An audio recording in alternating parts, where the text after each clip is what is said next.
The June 8th College Baseball Picks episode on the College Baseball Experience is brought to you by the Sports Gambling Podcast Network and Edge Boost, the bank account that is built for bettors. Sign up today at edgeboost.bet with the promo code SGPN and get a free Refs Are Terrorists t-shirt. Claim your shirt at sportsgamblingpodcast.com/refs for free today.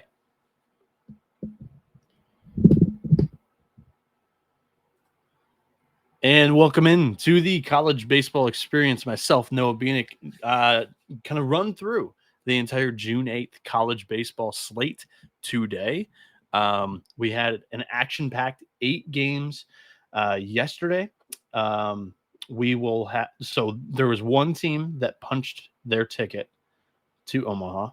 As I'm adjusting my mic volumes, I'm speaking a little bit softer tonight. It is 4:30 in the morning here in the household. But Coastal Carolina is the first team that has punched their ticket to the College World Series in Omaha. The first time they're going back to the sacred land since 2016 when they won it all. Very, very cool story for Coastal Carolina in year one with Kevin Schnall as the head coach. What else did I want to say to lead off this show? Auburn. I'm sorry. I hopped onto the bandwagon and they immediately get eliminated for kind of the same. They honestly pitched it pretty solid in the postseason. They couldn't turn to a guy in relief in this game, in that game 2 against Coastal Carolina. They got out. They were consistently in jams throughout that game 2. And they just couldn't really even get the big hits against Jacob Morrison. He dealt against the Tigers there, and that was one of the few bets that actually went right for me. I had a rough day yesterday. 2-4, lost just under 2 units on the day. It was like 1.7, something like that. Murray State and Duke, 7 runs scored in the first 4 innings. It was looking good. And they leave 17 runners on base combined throughout the game. That was astonishing. I think they totaled 9 runs in that game, maybe 10. That one didn't get across the finish line. Tennessee, Arkansas, bad pick. We even had wind helping us, and we still didn't get there. Zach Root with an absolute masterpiece. That didn't help the run scoring angle that I was on for sure. Marcus Phillips went pretty well in that game as well. West Virginia put up the best offensive performance that Cade Anderson has allowed all season long, yet they give up 17 runs. Unbelievable. Not really unbelievable because that West Virginia bullpen has not been great the last couple of weeks, but the offense is legit, and we learned that today. The under 11.5 was cooked in the 4th inning. LSU put up 17 runs in just 3 total innings. The 4th, 5th, and 6th inning were the Tigers' big avalanches. Griffin Kern went all right. First 2 innings, he didn't even surrender a hit. Then it was pretty hot and humid down there in Baton Rouge, so that looked like it got to the entire West Virginia team for the most part, especially out in the field. Kern only gave up I think 4 of those earned runs out of the 16 or 17 that were scored by LSU. It was 12 runs by the bullpen in 2 innings. It, I don't know, blows my mind a little bit. Cade Anderson just, wasn't himself. He did get, ripped by a line drive right on the left forearm, his pitching forearm. So that probably didn't help this under either. But West Virginia, I'm going to get a lot of shit for that money line pick, but they were pretty live. That's your definition of live. They give the starting pitcher a run for his money. They just couldn't pitch it. It was plus 255, 230, 240, wherever you got it for a reason there. UCLA and Coastal Carolina were our 2 wins. I talked about Coastal. UCLA, they loaded the bases like 3 times in the first 5 innings. If they didn't win that game, I was going to be pretty mad as well on that one. Roman Martin comes up with a huge insurance triple for a couple of RBIs there in the 8th inning, the bottom of the 8th. They go out there and win it in the top of the 9th. That was the day. 2-4 day for me. Not the greatest, not the worst.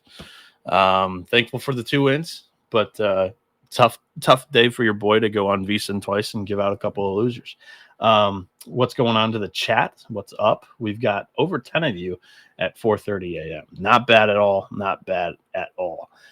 Blades coming in here saying woo pig suey, and he also said that the Murray State Duke was a total of 11 points, 11 runs. I don't know if that's a I know the NCAA Baseball Twitter account did tweet out points today. That was 100% a rough look. That intern probably got fired. In baseball, they are not called points. So, yeah, that's something that we are pretty anal about. Let's talk about the Sunday games because we've got 7 of them. So I've got to get through the show pretty quickly because 3 of them are beginning at noon, I do believe. 3 at noon. So whoever does the scheduling, I have no idea because we had like bang, bang, bang on Saturday afternoon, 1 at 11.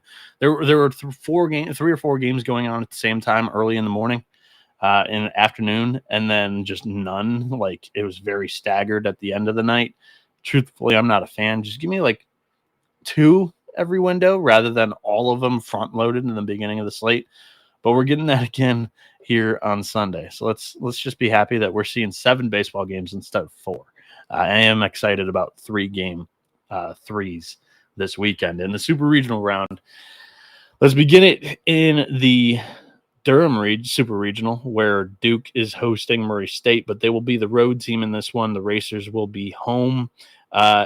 So based on, I went and tried to listen to all 16 press conferences and whatnot. There was a handful that I couldn't even find. Also went to, social media and whatnot to see if I could look to see who is starting in these games. I didn't find a starting pitcher for either one of these teams for what it's worth. I think I have a pretty good feeling it's going to be Isaac Silva for Murray State, who, they threw Nick Shuddy in game 1. Like I also kind of projected there, even though he did throw in the regional final game on Monday. Silva started that regional final game, threw a little bit more pitches. So that was the only reason why I didn't think that Silva would throw. Plus, he's been the SP2 the entire year. In 14 starts, he's 8-2 with a 4.74 ERA. In 76 innings, he's got 70 strikeouts, 32 walks, a 3.97 SIERA, 2.46 batting average against. His last 4 starts, though, he's gotten rocked. These are 3 postseason starts for him now. The Missouri Valley Conference Tournament, and then 1 against Georgia Tech, 1 against Ole Miss. It's a 9.76 ERA, his last 4 starts. So I don't necessarily think that Silva is going to go very well in this one, especially if Shuddy got hit pretty good early, because Murray State's bullpen actually did fine in the later half of that game. Whereas Duke, I thought the different looks all from the left side didn't help us with this over, especially because, Murray State against left-handed pitching, not the greatest. There is a little bit of a hole there. Against right-handers, they are hitting 326 with a 954 OPS. Against lefties, the average drops by 40 points. The OPS drops by 40 points. So Duke will take advantage of that every single day of the week there. Kyle Johnson looked to me like he was cramping up a bit in this game. Duke is guaranteed a game 3. So here's the thought process, at least that I would have attacking this game. Hey, let's give Johnson another day to kind of get his feet under him, because it was like a foot or an ankle or a calf, something lower body bothering him on one leg. So I think it could be Henry Satkowski, who has been kind of the Sunday guy in the back half stretch of Duke's season. They're really weird with a lot of their pitching roles. Who knows how many times through the order Satkowski's going to go? Possibly once, possibly twice, but probably no more than twice. He's probably going to give you 3 or 4 innings, and then they're going to switch up some looks here. That's just the way that Duke has been this season. But in 9 starts, Sekowski is 5-2 with a 5.04 ERA and 55.1 innings. He's got 51 strikeouts, 10 walks, a 334 Sierra, 274 batting average against. His last 4 appearances at a 386 ERA compared to that 5.04 season long. And at home, he has a 393 ERA. So just comfortable in Jack Coombs. Plus, you're not, I don't know what I was going to say. Plus, just at home in front of your fans rather than hostile ones. As we saw in game 1, hosting a super regional and or just hosting NCAA tournament event in general didn't really affect Duke. They came out swinging. It was pretty impressive. Totals 14. I like that over, but I don't love it because I was relying on Murray State to put up more than, I think they did like 4 runs only for us, 4 or 5 runs. What was it? Yeah, they put up 4. It was a 7-4 final yesterday. I was relying on a little bit more than that. I mean, they were scoring 8. They had scored at least 8 in all 4 of their regional games.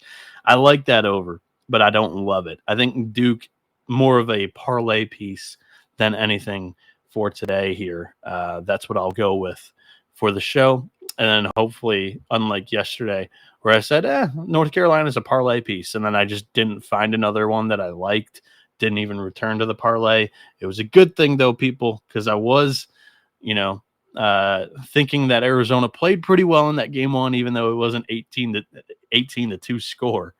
Arizona comes back and they showed really good life. They win that game against North Carolina, and they ran up Walker McDuffie's pitch count. And I still think I have a good feeling that McDuffie's going to come back for North Carolina in this matchup against Arizona, but he did throw like 40 pitches. So if you're an Arizona fan, you have to be feeling good about that one at least, because they also threw Aiden Houck in relief. So they're going to have to go to that freshman Ryan Lynch. So it should be interesting there.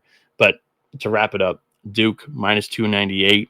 I think it's a good parlay piece. Let's jump over to that Arizona-North Carolina matchup that I had already kind of snuck my way into talking about it.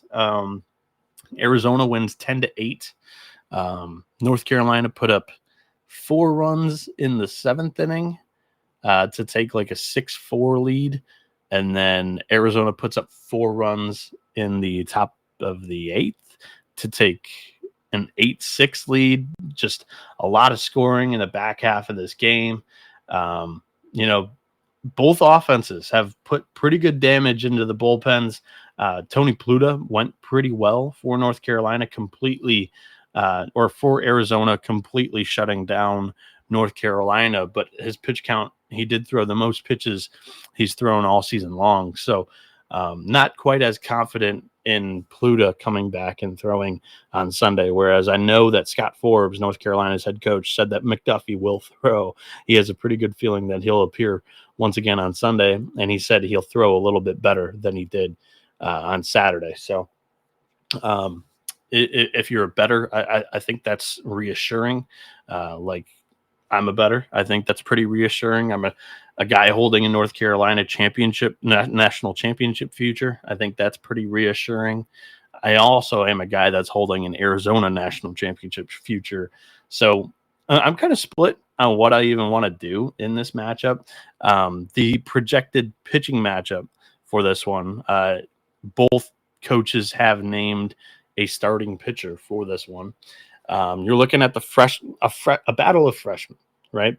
So Smith Bailey on the bump for the Wildcats. In 16 starts this year, he's made every single start as a freshman, and he's finished the season great. His last 3 starts, it's a 1.04 ERA. 2 of those are postseason starts. In those 16 starts, he's got a 3.97 ERA, 77 innings, 72 strikeouts, 27 walks, a 3.75 Sierra, 2.68 batting average against. However, on the road, he does have a 5.24 ERA, so that's something to note there if you think that's a little advantageous to jump on the North Carolina side. Ryan Lynch, mainly a reliever for the entire season until he started against Clemson in the ACC tournament, and then he started against Oklahoma in the regional final And that kid in 2 postseason starts, 9 innings, just 2 earned runs. For the entire year, he was a lockdown kind of leverage arm for North Carolina, him and Walker McDuffie. And now it seems like he's earned a starting role over Aiden Hauk. And Lynch is 5-1 on the year, 3.15 ERA and 54.1 innings. He's got 68 strikeouts, 24 walks, a 3.08 SIERA, and a 2.02 batting average against. I think that North Carolina has the better bullpen. I think that their home crowd will be able to fuel North Carolina. You know, they didn't necessarily lose that game. Arizona won it in a way yesterday. They're going to make Arizona continue to, you know, they have to play a full 9 innings. You can't go out there and you know have one bad inning if you're Arizona on the mound and expect to win the game. And I just think that North Carolina is going to be able to capitalize on a mistake or two if Arizona makes one, and that could be the difference in the game. When it comes to the price, you're looking at Arizona plus 230. I think it's a little off. I think there is value on that money line for the Wildcats. Personally, with tickets on both of these teams, much further than just this game, I'm not going to play anything on the money line there. Total of 14 is really kind of, it could go either way because both of these teams have kind of knocked around the bullpens, already seen some of the better bullpen arms so far. So that should favor the offenses. Smith Bailey and Ryan Lynch, though, have been unbelievable down the stretch of the season as freshmen. And will one of them crack, or will they kind of be those really, really talented freshmen where they're oblivious to the big moment? There's no way to know until it happens. So that should be interesting. Again, a 9:05 a.m. start for the West Coast team in Arizona. You know, it doesn't look like to me it's bothered them in the first 2 games, but still something to note there. To win the game, I'm going to pick North Carolina. If you're going to bet it, I think Arizona's got to be the pick at plus 230. And final pick, I'll go under 14. I think I've gone under in the first 2 games of this series, and they've gone way over. The unders do. It's just due. These are 2 really good pitching staffs. They are, and the offenses have had their way early. I think we get more of a pitcher's duel between 2 freshmen tomorrow. That's the way I'm kind of looking at right now.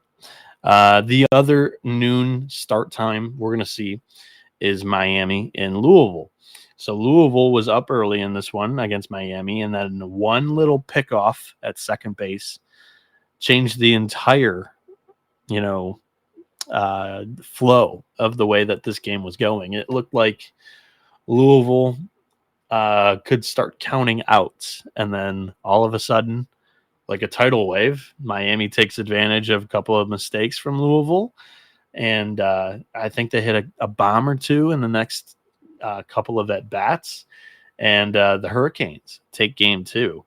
However, the longer that the series went, I thought it favored Louisville because the thinner that Miami's starting pitching gets outside of AJ Siskar and Griffin Hughes, they've struggled with that game 3 guy for a lot of the year because Tate Darius hasn't looked good right lately. And then are you going to promote your midweek starter, Reese Lumpkin, into this starting spot, which I think they may do. Darius just hasn't been good down the stretch of the season. It's a 9.38 ERA in his last 6 starts for Tate Darius, the freshman there. Whereas, would you rather start a graduate senior who, in his last 6 starts, same sample size, has a 4.20 ERA? I would go the grad senior in one of your biggest games of the season. Lumpkin in 11 starts, the midweek guy, like I said, 5.33 ERA. 4-2 record, 54 innings, 50 strikeouts, 19 walks, a 3.64 SIERA, 2.59 batting average against. Ethan Eberle is the guy that will go for the Cardinals. The Southpaw has 8 starts on the season. He's 6-2 with a 4.42 ERA, 53 innings, 50 strikeouts, 24 walks, a 3.88 SIERA, and a 2.50 batting average against his last 5 starts. It's a 2.96 ERA. This has been one of their more steady arms in the last month of the season. The Louisville Cardinals are going to be a comfortable bet of mine. I'm not sure if I want to go with the minus 188 money line here on DraftKings. I'll probably shop around before I tweet out my card in the morning. But minus 180 money line or the minus 1.5 at minus 120. I will be on something for Louisville tomorrow. So take your pick. As of right now, I haven't shopped around to find the best price. So I'm not going to fire out a minus 188. I'd rather go minus 1.5, minus 120 with Louisville's offense that I just think is better top to bottom than Miami's. I think that they have been explosive the entire season long. They have more elements to that offense. They can run the bases pretty well. They did get picked off trying to be aggressive, but that's you live and die by that. And I think that's an element that more so helps you than it does hurt you. However, we did see that hurt him yesterday.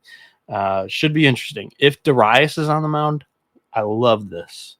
If Lumpkin's on the mound, I'm betting it still. But just know if Darius is on the mound, I think Louisville's winning it by 5+. And if Darius is on the bump, I think they're winning by like 3. Total over 14.5. I'm smelling an offensive-minded game from, honestly, both teams. I think Eberle's going to go fine, but I also think it's a thin bullpen for Louisville. But I'm just smelling like 8 or so plus runs from the Louisville side from that offense today. I think the Cardinals are destined back to Omaha for the first time in a while here. Miami needs to go back. They haven't been since like 2016, I believe. But I think it's Louisville's time. And they're hosting. That crowd's been insane for the first 2 games. Give me the Cardinals.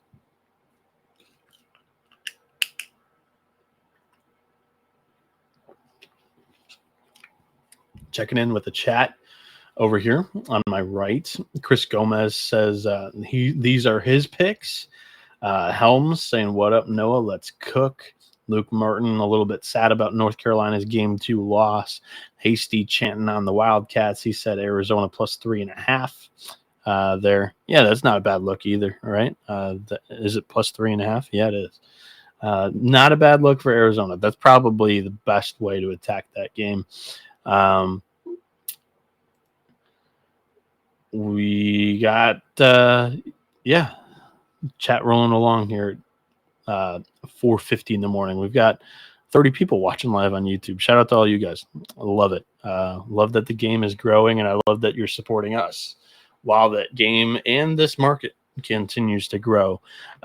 You can get all of our free picks and podcasts with SGPN for the Stanley Cup, College World Series, NBA Finals, etc., MLB, whatnot, on the SGPN app. Go over there, download it wherever you get your apps, whether it be the Google Play Store, Apple Store, etc.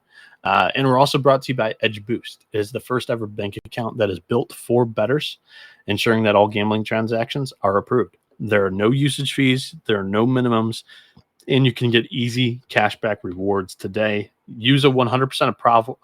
You can also get a 100% approval for all betting deposits. Sign up today at edgeboost.bet with the promo code SGPN, and it's the last week to sign up and get a free Refs Are Terrorists t-shirt to go with it. A free t-shirt, Refs Are Terrorists, over there on the sportsgamblingpodcast.com. The link is sportsgamblingpodcast.com/refs, sportsgamblingpodcast.com/refs. And Circuit Resort and Casino in Las Vegas is giving away the ultimate fantasy football experience for a 12-person league to draft in Vegas and be treated like VIPs for your stay. The owner over there, Derek Stevens, runs a tremendous operation, and I do love that in Circa Las Vegas. It makes me feel like I'm at home because he's a Michigander, the owner. So a lot of the little quirky stuff inside there does, it like names of restaurants or names of cities, and also like the directions or whatever are names of cities and landmarks in the state of Michigan, but also just the entire wall of the TV screens filled with sports is unbeatable anywhere else in the world. You'll get a limo ride for the entire fantasy football league from the airport to the casino. When you arrive, you'll have a $5,000 tab for stadium swim and a hotel stay for you and your 11 league mates. You can also always get 15% off at all Circa properties with the promo code SGP15. Just enter the Ultimate Fantasy Football Contest for free at sportsgamblingpodcast.com/circa. That is sportsgamblingpodcast.com/CIRCA.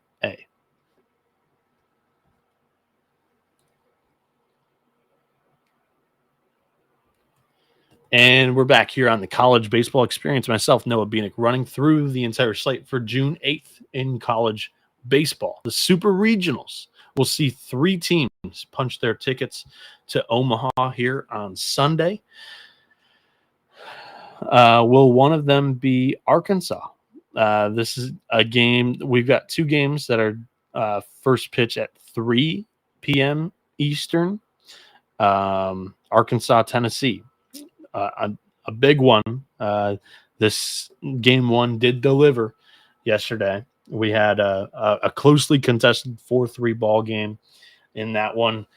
Tennessee only had 2 hits, but both of them were home runs against Zach Root. Feels like the offense should be able to come around for Tennessee here. They're due for a better day at the plate, that's for sure.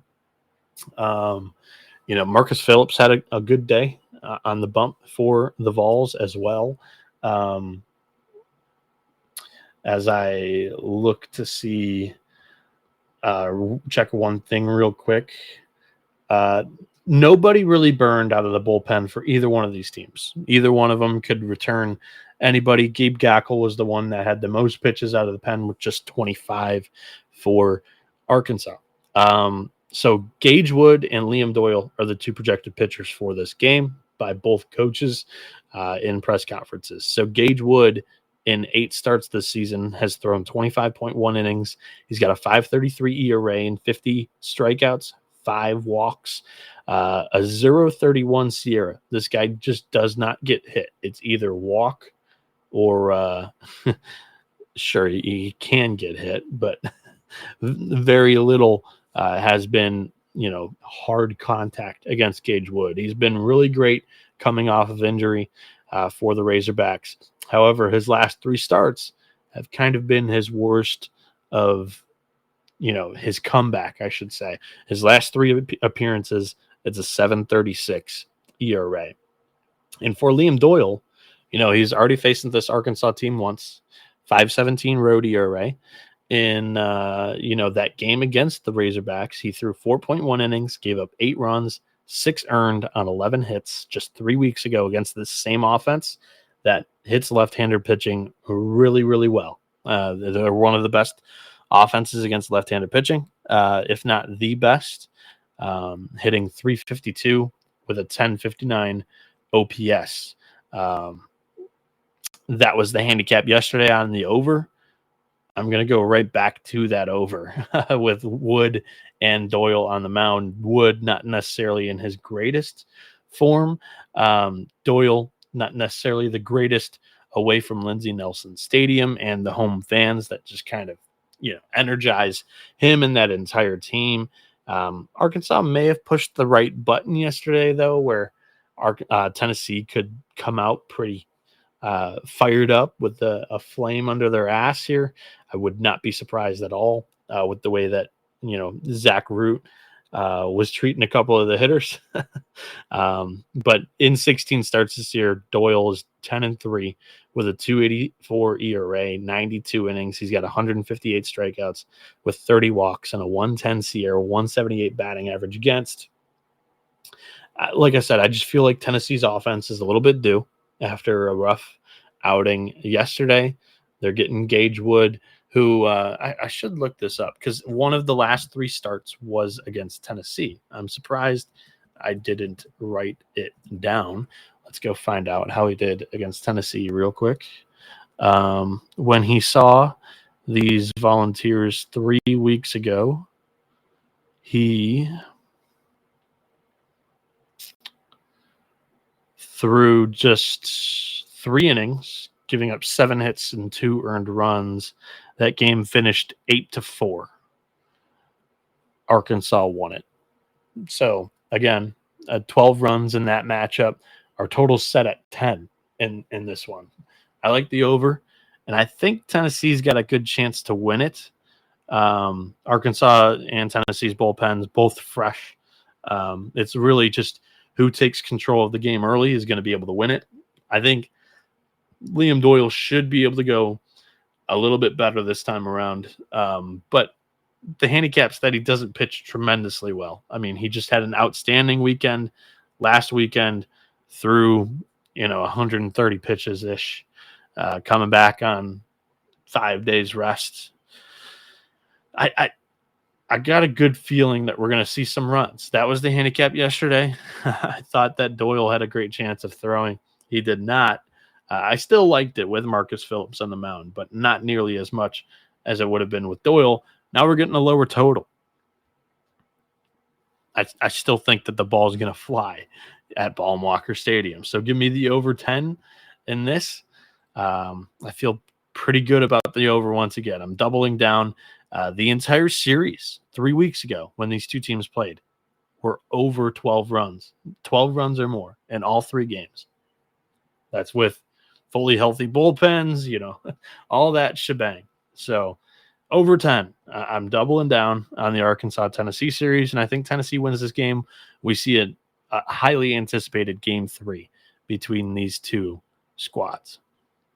The other 3 o'clock game is UCLA and UTSA. This game is at noon local time.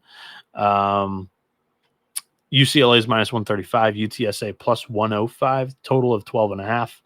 And UCLA is minus 1.5 and plus 110.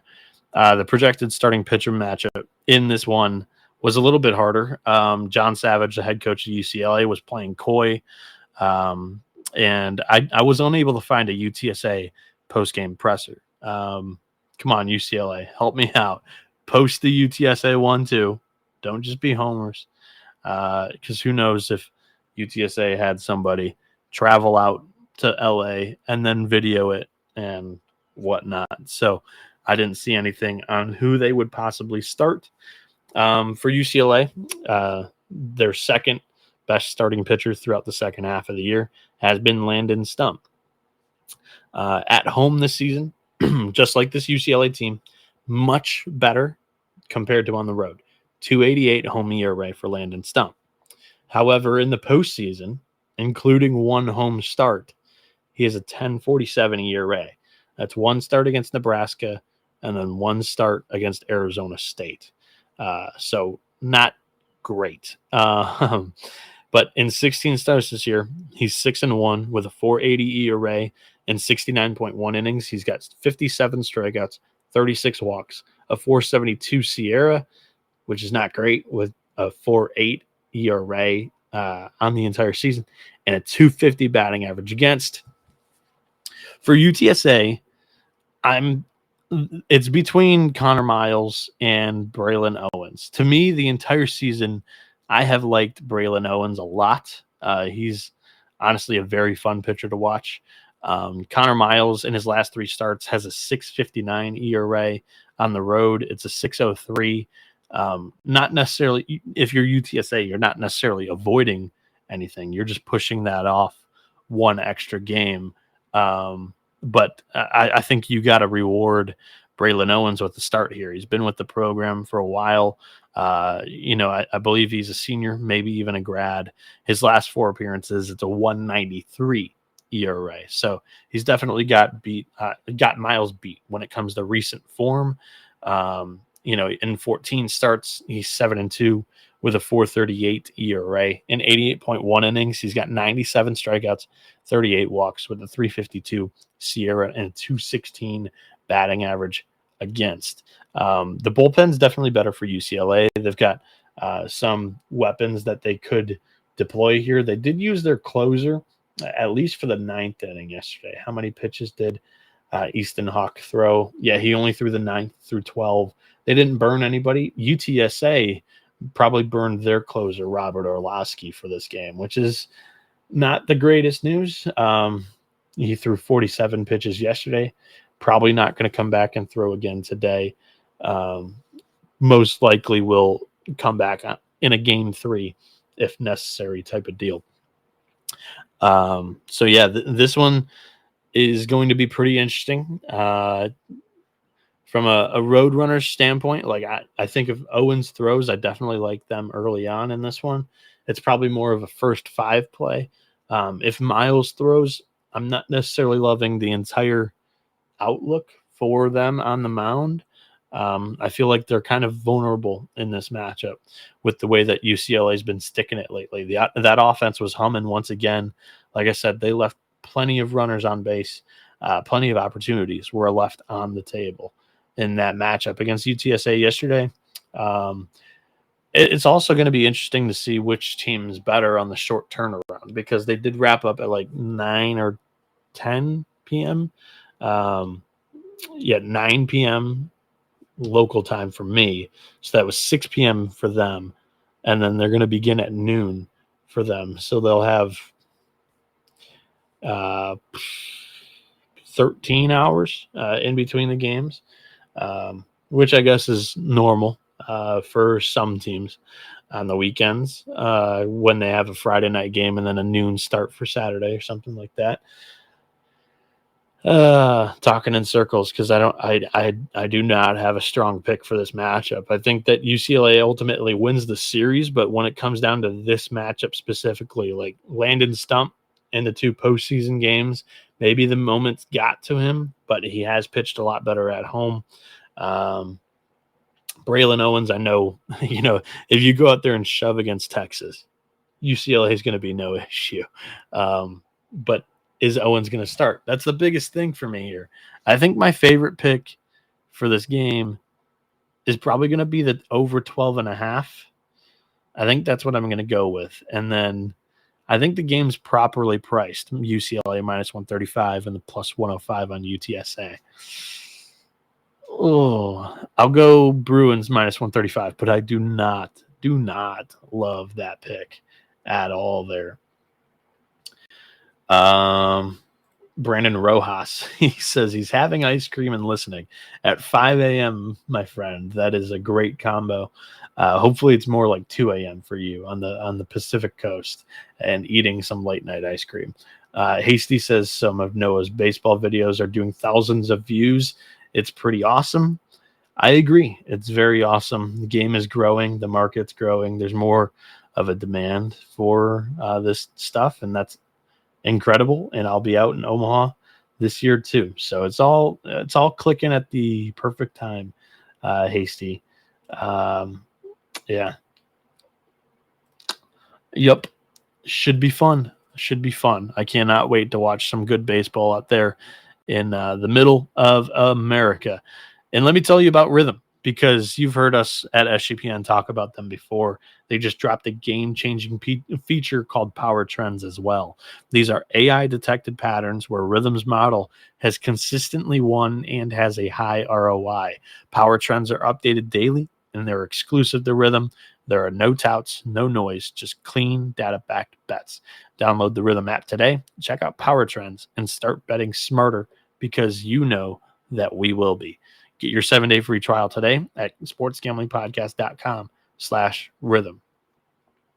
And the college baseball experience is also brought to you by mybookie.ag. MyBookie is your place to bet on every sport, including the NBA Finals and Stanley Cup. MyBookie accepts customers from a ton of locations, and it's easy to deposit, and you can get lightning fast payouts using crypto. Head over to mybookie.ag with the promo code TCESGPN for a 100% deposit match up to $1,000. Terms and conditions apply. That is mybookie.ag, promo code TCESGPN.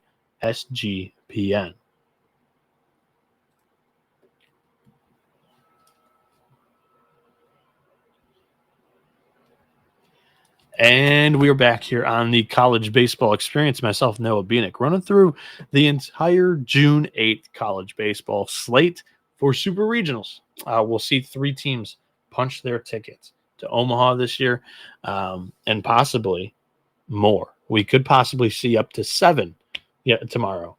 Am I betting on that? No. And personally, am I rooting for that? Hell no. I want 4 games to talk about on the show for Monday. So the final 2 games, we'll begin with the 6 p.m. game. It's this one's going to probably end up being a standalone at some point if we don't get any weather in Arkansas, Tennessee, and UCLA, UTSA. So again, one of these nights where I'll be kind of disappointed by only being able to watch one game at a time. You give me all of this at once throughout the year, and then just the staggered start is nice until a point.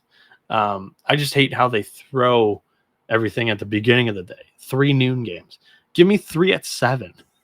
Give me 3 at 4 p.m., whatever the best viewing time is on Sunday or whatever. But I do like having the night games, but I prefer just like 2 games going on at the same time, I guess, is what I'm trying to say, for 2 screens rather than just having only 1 game. It just means that the season's dwindling down, and I don't like it. But LSU, West Virginia, the Tigers are minus 340 in this matchup. West Virginia plus 250. Total is at 15, and the run line is 3.5 in favor of LSU.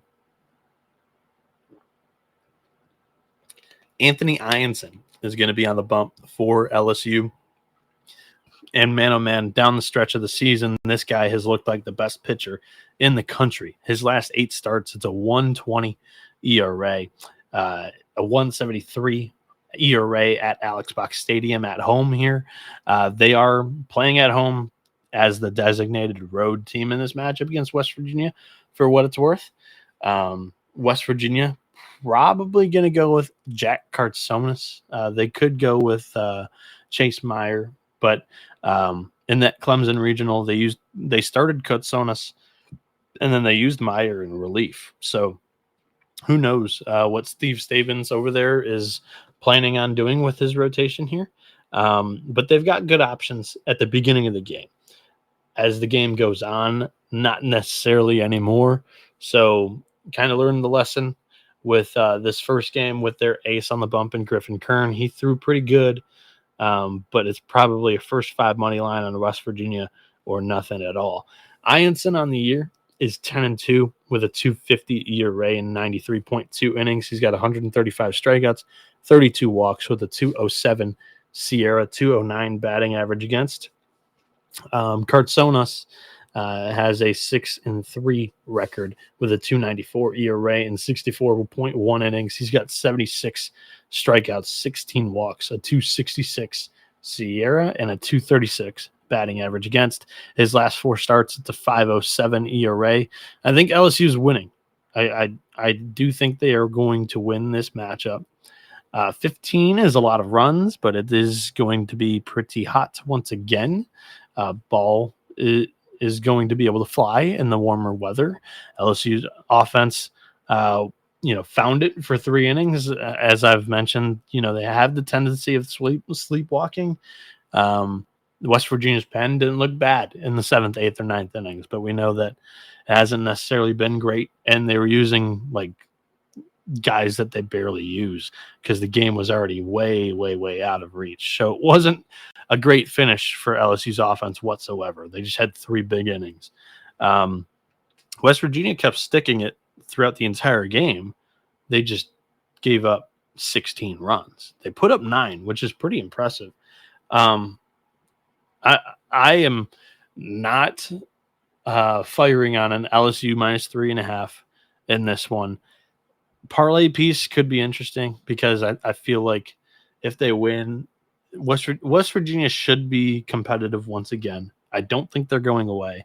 Personally, I think they are a quality team that's a little bit misunderstood. It felt like Arizona, North Carolina game 1, where the score looks way worse than it was. because, they're kind of trotting out pitchers that they wouldn't use in a competitive setting, I should say, once it got out of hand. I think that we're looking at, once again, an over 15 as probably my favorite pick. LSU minus 345 could be a parlay piece. I'd stay away from the minus 3.5 personally. Over 15, probably my favorite pick in this game here.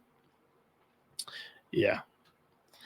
And that, I think, leaves us without a great parlay, but that's probably going to be a second leg in a parlay. We'll go Duke LSU in a parlay to wrap up the show there.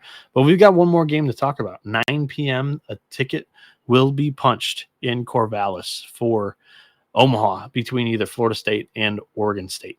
Minus 115 heads up both ways. This has been a closely contested series so far.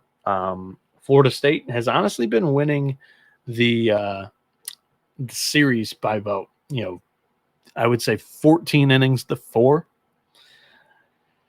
Oregon State really didn't have the lead at all in that first game. They were trailing 4-1. They walk it off in the 10th. And then today they led for 2 or 3 innings, if I recall. And then Florida State was able to tie it up. It was 1-1 for a while. And then they pushed across a couple on Oregon State's bullpen. Both bullpens should be good to go in this one. It should be all arms on deck, quick triggers for a lot of guys here. It should be all arms on deck. I just went and checked a lot of the pitch counts. So, this one should be a lower scoring game once again. 9 p.m. night game in Corvallis, the Pacific Northwest air. The ball just doesn't fly very well. And the way that both of these teams have been pitching, the way that they will be able to deploy a lot of arms in these closely contested situations, in any type of jam, there is going to be probably a reliever coming out, and they'll be playing matchups. Under 12 is probably going to be a really, really safe lock here in this one. And I like that quite a bit. It's Wes Mendez for Florida State. That's the one guy that I feel pretty good about, a projected starter for the Seminoles. He's made 14 starts this year.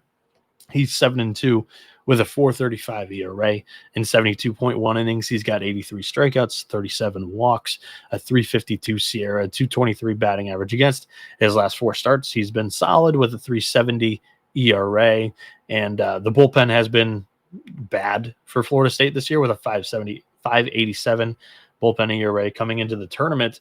However, they have the right 2 arms available. If Wes Mendez pitches like he did against Mississippi State, shortens up the game a little bit, they'll be able to go with Joe Charles, John Abraham, and Florida State's in the position that they want to be in. If Mendez has to come out of the game in the 4th or 5th, it might favor Oregon State. We just haven't seen that in the first 2 games, honestly. Joey Vellini goes pretty good for Florida State. Jamie Arnold goes out there and gives them 6+. And we haven't really seen Florida State's bullpen truly get tested outside of the 9th and 10th inning on Friday. To the Oregon State side, I don't know who they're going to start. Eric Segura had been kind of a piggyback guy for Nelson Keljo to begin the year. He was solid in that role. He's since in the final month of the season moved to a starting pitcher role. And that didn't go well in the first game of the Corvallis Regional, where they lost to St. Mary's. Are they going to trot him out there with full trust that he'll be able to control the game for 4 to 5 innings and be able to hand it off to an Oregon State bullpen that's all right? Should be at full strength minus Queen. And but it's still a 5.11 bullpen ERA, which is, like I said, all right. They've done pretty good lately, but throughout the season, not necessarily the strong suit. But I do feel like their depth is better than, Oregon State having 1 dominant or 2 dominant arms like an LSU, and then the depth can get a little shaky. It's more like that's their strong suit, where they've got like multiple different arms that aren't going to go out there and shove for 2 or 3, but they can go out and give you 3 outs rather than 3 innings. It's going to be Eric Segura or maybe James DeCramer. Kramer threw he threw 5 innings in a start last weekend against USC. So yeah, he's made 2 starts this season. He's 3-0 in 26.2 innings. He's got a 4.72 ERA with 28 strikeouts, 11 walks, 350 SIERA, and opponents are hitting 303 against him. Not necessarily the perfect formula to go up against a strong offense in Florida State. And if you're going to throw Eric Segura, he is 8-2 on the year in 5 starts with a 4.47 ERA, 54.1 innings, 72 strikeouts, 33 walks, with a 329 SIERA, 223 batting average against. It's just his last 4 appearances has been a 5.12 ERA, so not necessarily leaving his best impression on the coaching staff lately, and that's what has resulted him from going from throwing on Fridays to now in Game 3. I like Florida State. They were my pick in the series. Again, it's a left-handed starting pitcher for Florida State and Wes Mendez, who looked tremendous against Mississippi State. That Bulldogs offense was really good against left-handed pitching, and Mendez just looked like an even better dude than he has been the entire year. He was really good in that Mississippi State game. This Oregon State team has a little bit of a weakness against left-handed pitching. Against righties, came into the tournament or this weekend hitting 309 with a 960 OPS. Against lefties, 254 with an 832. That's a noticeable drop-off, and we've honestly seen that in the first 2 games. They haven't really scored proficiently against both starting pitchers, Joey Vellini and Jamie Arnold. I think that's once again the difference in this series, in this game. I think the Seminoles win it. -115 is a bet, unless you have like a Florida State series price, then just ride your series winner. But I like -115 Florida State to win the game. I like the under 12 at -115 even more than that -115 money line. So yeah, under 12 -115 for that game is where I feel best about. Yeah, I kind of talked myself into that Florida State money line as I continued handicapping that on this show. William Willever saying, let's go. He tuned in, says clocked in from the warehouse for his morning shift. And it's the best way to start the shift is listening to the college baseball experience. I appreciate that. Very kind words, William. Thank you for tuning in. And Diego says thoughts on UCLA. I think that's going to be a really tight game. It's going to be one of the better games of the day. I had a really hard time separating the 2 teams. Yeah, Ryan Hasty saying, I just talked about that game. Just rewind it probably 15, 12 minutes. But yeah, I love that under in Florida State. Love the money line for Florida State, just the price in -115 with a established starter compared to Oregon State. Not necessarily feeling comfortable with a starting pitcher for this one. Let's recap the card. We begin with a Louisville -1.5 for now. Shop around, find a money line. If it's -175 or even fairer, then I'll go money line on Louisville. Right now, though, I'll take that -120 price at -1.5. I just think the Cardinals lineup is much better than Miami's top to bottom. And then we're also talking about Tate Darius or Reese Lumpkin, the midweek starter, getting the ball here for Miami. And Reese Lumpkin's been fine down the stretch. Last 6 starts with a 420. He's probably, I would list him as like 40% chance of throwing, but he's who I would start. Probably a 60% chance of throwing is Tate Darius, who's been their Sunday starter for a lot of the season, or at least the back half of it. But his last 6 starts, it's a 9.38 ERA.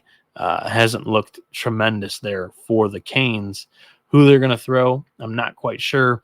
I do think that the thinner that Miami's pitching staff gets from that bullpen point of view, Louisville's offense benefits even more. That's where their advantage plays up the most against the Hurricanes in this series.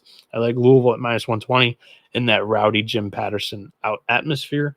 Louisville's fan base has been great so far in this super regional. I like Arkansas and Tennessee over 10 at -115. Yes, Liam Doyle is going to be on the bump for Tennessee, but even with his regional performances against Miami, Ohio, and Wake Forest, in his last, 5-ish starts, it hasn't been super sharp on the road. He has a 5.17 ERA compared to a 2.84 season long.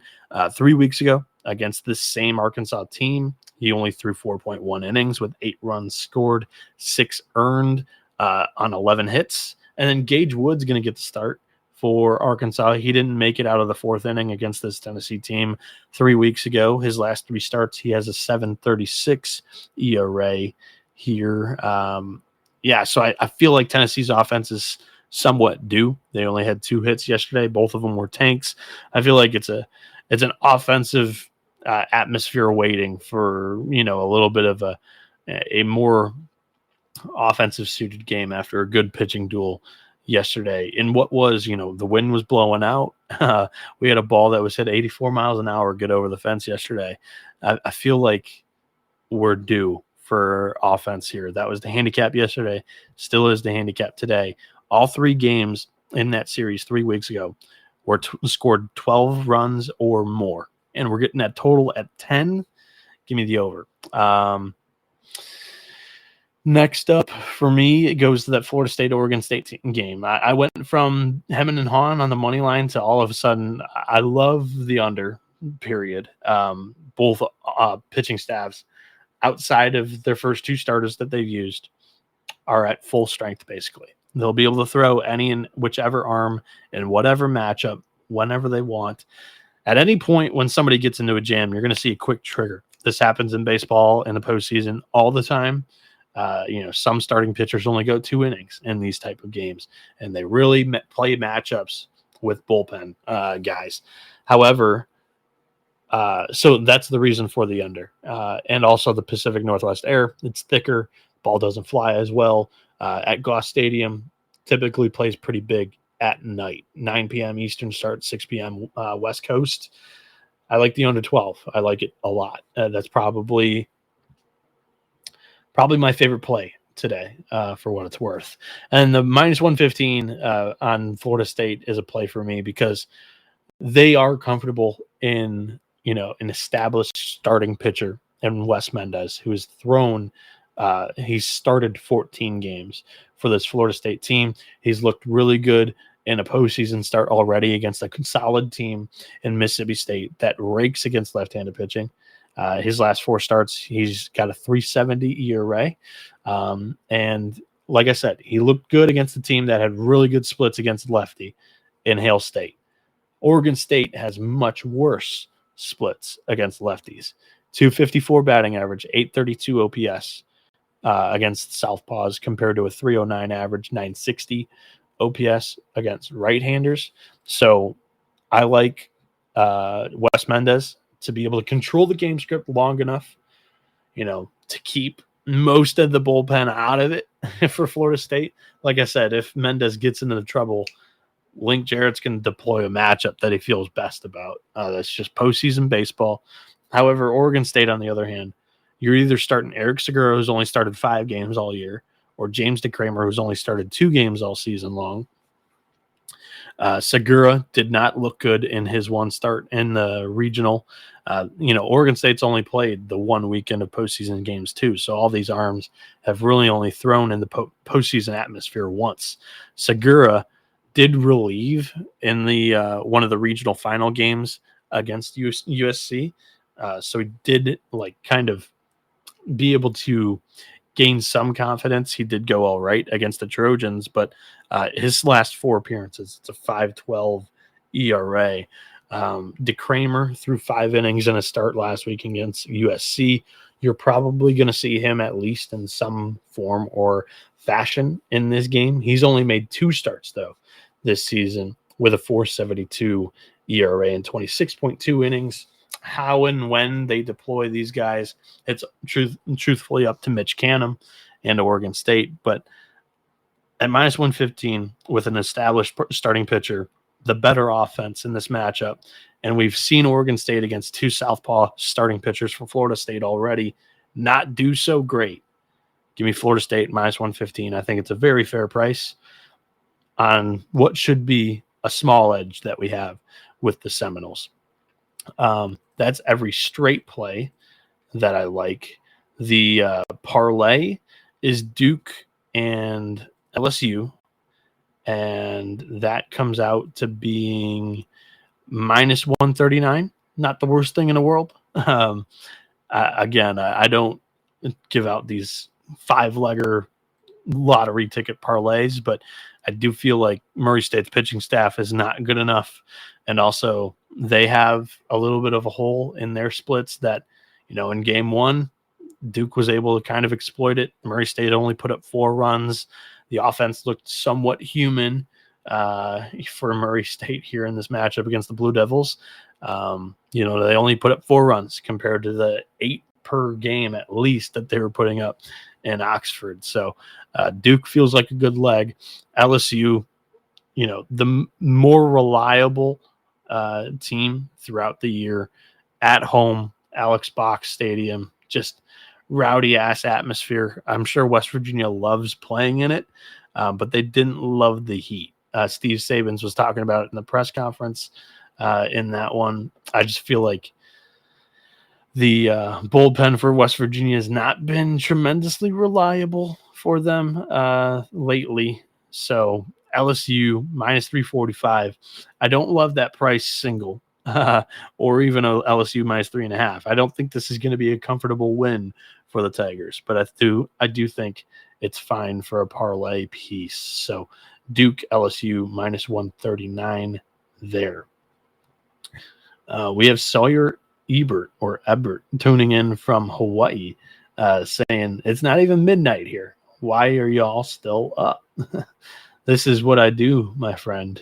Late nights with Noah, as some call it. So, but that's going to wrap up the show. So then I'm going to go to bed, get some sleep before the noon games. We've got 3 of them.